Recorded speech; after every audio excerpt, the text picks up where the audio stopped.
Guitar Hero is a rhythm game from Harmonix and Red Octane. Harmonix is the developer that did Frequency and Amplitude for the PlayStation 2, and some of the same graphical effects kind of show themselves here. The notes that you need to hit on the guitar kind of come at you as this like scrolling fretboard kind of comes, and it's up to you to take this guitar controller and hit one of these 5 buttons or 2 of these 5 buttons to make chords, to hold down the right buttons and then hit this little flipper here, and then of course there's a little whammy bar in there because you always use some whammy bar, right? If you were to jump right into medium difficulty or expert, the game would basically just kick your ass immediately. It's really tough, especially when you start thinking about the 4th button and the 5th button. The pinky, not a real big gaming finger. So if you start out on easy, it just starts you with the first 3 buttons. Then on medium, it works in the 4th gradually, and then the same thing on hard for the 5th button. And then by the time you're playing on expert, you'll have worked your way through these songs and gotten used to all of the buttons. It's really smart the way the difficulty escalates, not only from difficulty setting to difficulty setting, but also just from song to song. The song list is comprised of a ton of different cover songs that kind of cover a lot of rock history. You've got some older stuff like David Bowie's Ziggy Stardust, you've got Megadeth's Symphony of Destruction, but then also you got some newer stuff. There's some Franz Ferdinand in there, the Donnas, Sum 41. They really kind of went out of their way to focus on guitar songs that have really memorable riffs or just are really fun to play. And as a result, I think the song selection is definitely one of the game's strongest features. In addition to just playing through the career mode, you can also play with the second person. In that case, you get 2 guitars and you can play with a controller, but you really don't want to. In multiplayer mode, you kind of just trade off. So one person will play a segment, and another person will play the next segment. And so it kind of goes back and forth. You can kind of see what's coming up and also trade off on solos, which is really pretty cool.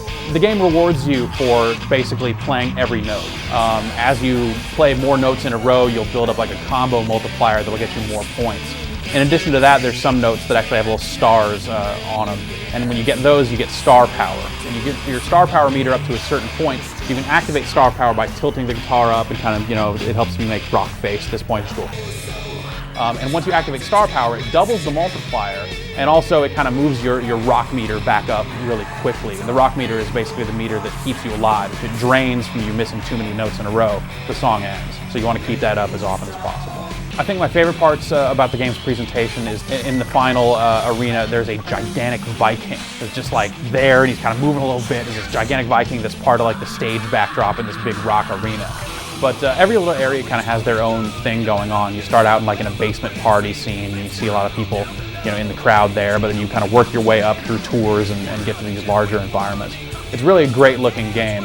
It's kind of a shame that you don't get to spend much time looking at that stuff while you're playing because you're too busy focusing on the notes to care.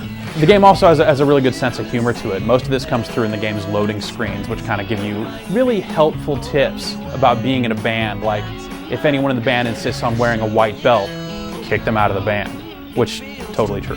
That's exactly how you want to operate your band. Also, you don't want to give the drummer responsibility for the money. Don't give the drummer a microphone. A lot of drummer jokes in there. The game has a handful of different characters that you can go through.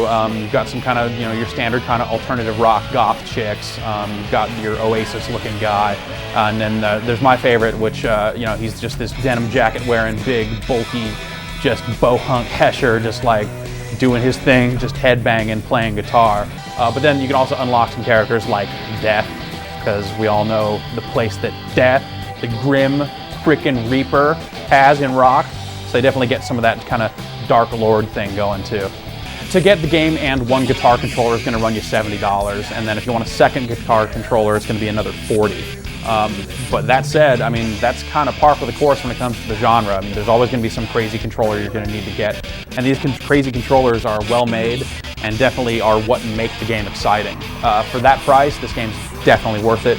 It's an amazing game. Even if you're not necessarily a big fan of the rhythm genre, it's easy enough to kind of get you going and get its hooks in you. So it's really addictive, really exciting, and I recommend it to anybody.